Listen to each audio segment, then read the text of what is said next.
Hello everyone, so today's problem is missing numbers. This is the second problem in the CSES problem set. So here we are given all the numbers from 1 to n except one number, and our task is to find that missing number. So in the input we are given the number n and n minus 1 values. There are multiple approaches to solve this question, and I will be explaining all the approaches while writing the code.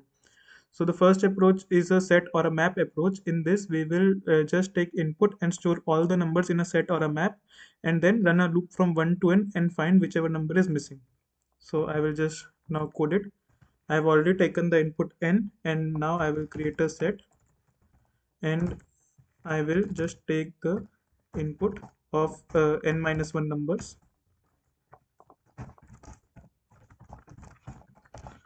Set dot insert x. Now I will just run a loop. Sorry, so this is, I will just run a loop from 1 to n, and if any number is missing, so for that I will check it using the set functions. If s dot find I is equals to s dot end, I will just simply print cout I and break. Yeah, so this is the first approach, and let me test it. I hope it should run fine.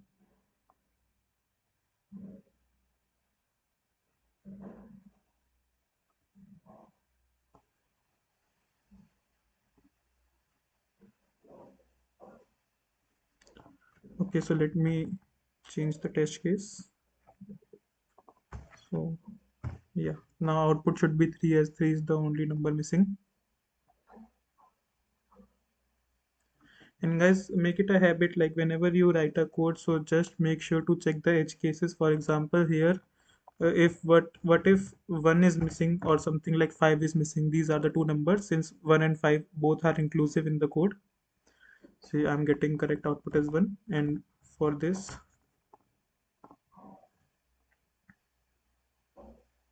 yeah, 5. Okay, so let me submit it first, and then we will look for other approaches as well.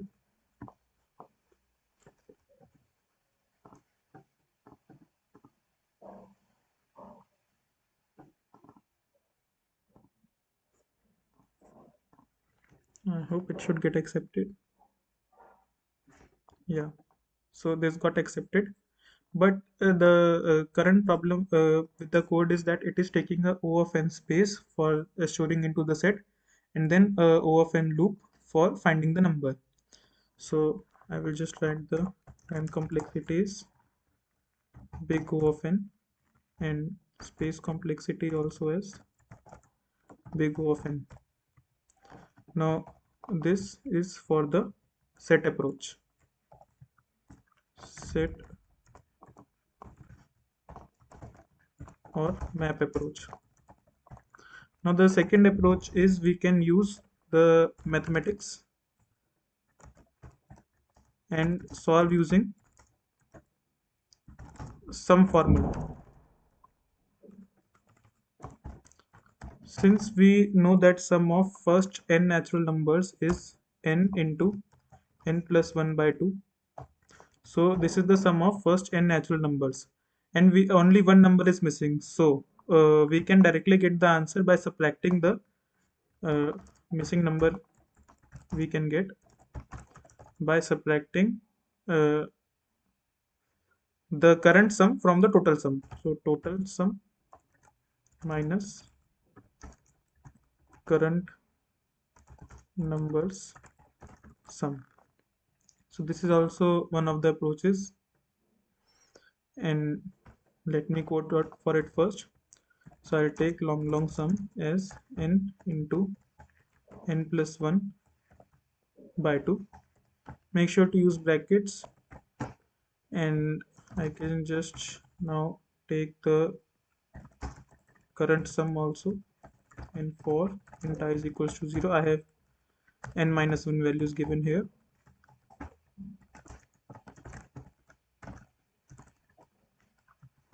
Current sum plus is equals to x, and I'll simply do sum minus current sum, and okay, so let me run this for the initial test case given to us, which was okay. So I am taking a test case from here. It doesn't matter actually.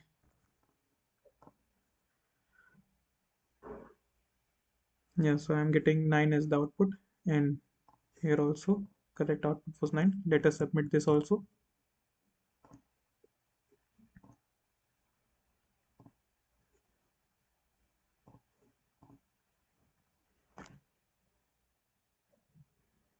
Okay, so I got wrong answers for some of the questions. Let me check.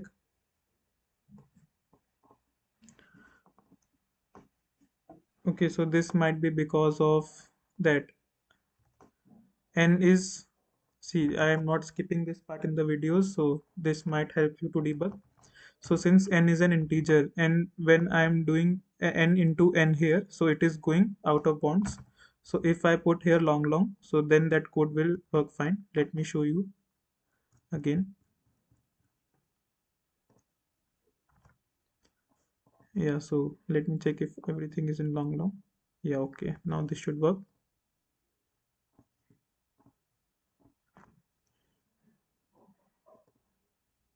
See, it got accepted. So that's how we sometimes debug it. And the next approach is, so let me first discuss the time complexity and space complexity for this approach.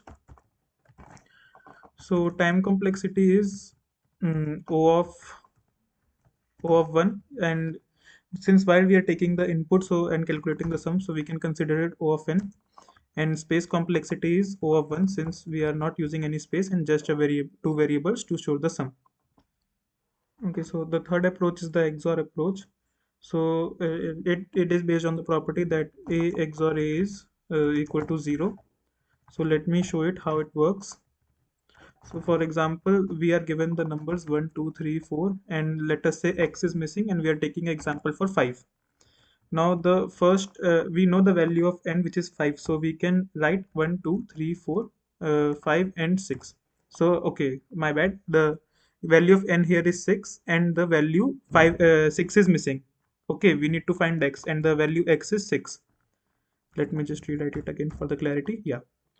So if we do the XOR of all this along with the original series, so what will happen is 1 XOR 1 will cancel, 2 XOR 2 will cancel, 3 XOR 3 will cancel, 4 XOR 4 will cancel, 5 XOR 5 will cancel, and the only number left will be the 6, which is our answer. So let me also write code for this.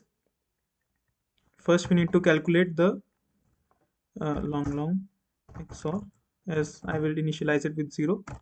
So for int I is equals to 0, maybe 1, yeah, 1. Let me start with 1. And I less than equals to n. I will calculate the XOR of all the values from 1 to n. In I plus plus, XOR is XOR time with I. And now I will just take the input.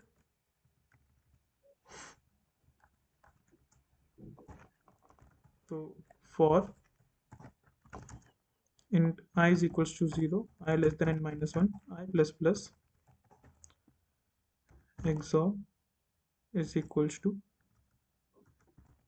XOR. Now let me take our input int x, c next, and yeah, here I put x. So what's the, okay, so this might be a registered keyword. Let me take some variable name with answer.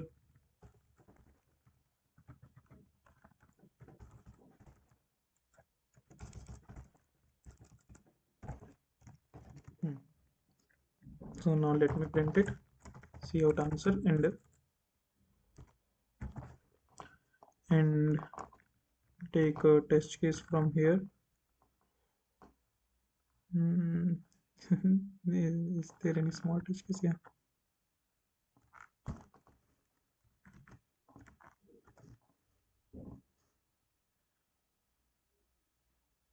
So output is coming as 4. So here also the time complexity is O of n for calculating the XOR from 1 to n, and space complexity is O of 1, since we are not using any space. And this approach is better than the sum approach, because in sum approach we need to use long and it might sometimes overflow, like I also showed in the video that it was overflowing, that n into n plus 1 thing. But in this approach, XOR approach, we need to run the loop only one time, and there is nothing, no problem of overflow. So let me submit this code as well.